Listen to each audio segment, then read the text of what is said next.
बिस्मिल्लाहिर्रहमानिर्रहीम। अस्सलाम वालेकुम। हर्बलिस्ट अनम में आप लोगों को खुश आमदीद कहते हैं। आज बात करने वाले हैं खांसी के मुतालिक।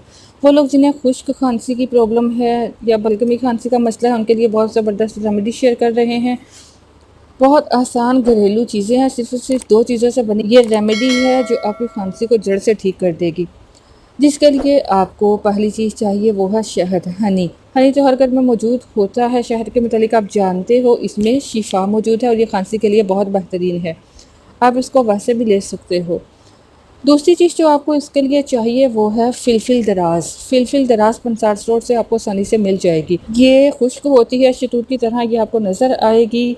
काली मिर्च के दानों को 6-7 दानों को मिलाओ तो ये एक लंबी सी जैसे लाइन सी बन जाती है, वो फिलफिल दराज कहलाती है। और ये इसकी खुशबू बिल्कुल काली मिर्च की तरह आती है। जब आप इसे पीसोगे तो आपको लगेगा जैसे आप काली मिर्च को पीस रहे हो, तो लेकिन ये शतूत की तरह आपको नज़र आएगी। आपने फिलफिल दराज लेनी है, उसको लेकर अच्छी तरह से पीस लीजिएगा। पीसने के बाद अगर आपने 1 चाय का चम्मच फिलफिल दराज का पाउडर लिया है तो आप इसमें 3 चाय के चम्मच शहद हनी मिला दो। इसकी एक मजून सी बन जाएगी, एक पेस्ट बन जाएगा। इनको अच्छी तरह मिक्स करके रख लीजिए। आपने इसको दवाई की तरह सुबह दोपहर शाम इस्तेमाल नहीं करना, बल्कि आपको जब भी इस ज़रूरत हो, जब आपको खांसी की प्रॉब्लम हो, तब आप थोड़ा लेकर चाट लीजिएगा। चम्मच का चौथा हिस्सा आपने लेना है। सुबह शाम ले लीजिए और रात को सोने से पहले ज़रूर ले लीजिएगा। अगर आपको बहुत ज़्यादा खांसी का मसला है तो आप दिन में 3 से 4 बार भी ले सकते हो, लेकिन इसको तब इस्तेमाल कीजिएगा जब आपको खांसी की प्रॉब्लम हो। इसको मेडिसिन की तरह लगाना नहीं है। इंशाल्लाह इसके इस्तेमाल से आपकी खांसी ठीक हो जाएगी, जड़ से ख़त्म हो जाएगी। इसी तरह दूसरी रेमेडी आपके साथ शेयर करती चलूँ। अगर आपके पास फिलफिल दराज नहीं है तो आप लहसुन ले लीजिए, उसको मैश करके उसका जूस बना लो।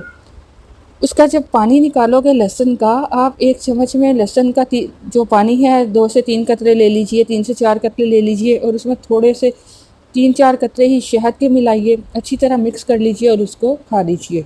फ़ौरन इसको हिलाकर आपने खा लेना है। इसको ताज़ा बनाना है और ताज़ा ही इस्तेमाल करना है। ये भी खांसी के लिए बेहद फ़ायदेमंद है। तो इसमें से आपको जो रेमेडी इजीली अवेलेबल हो, जो आसानी से बना सको, वो बनाइए, इस्तेमाल कीजिए, आपको बहुत ज़बरदस्त रिजल्ट मिलेगा। इसके अलावा जो तीसरी रेमेडी आपके साथ शेयर करती चलूँ, वो भी लहसुन और शहद का इस्तेमाल करते हुए आप बना सकते हो। जिसके लिए आपको चाहिए लहसुन की एक गुठली। उसको लेकर आप उसे चूल्हे पर अच्छी तरह से कोयले की तरह जला लीजिएगा। उसके बाद उसको पीसकर उसका पाउडर बना लें।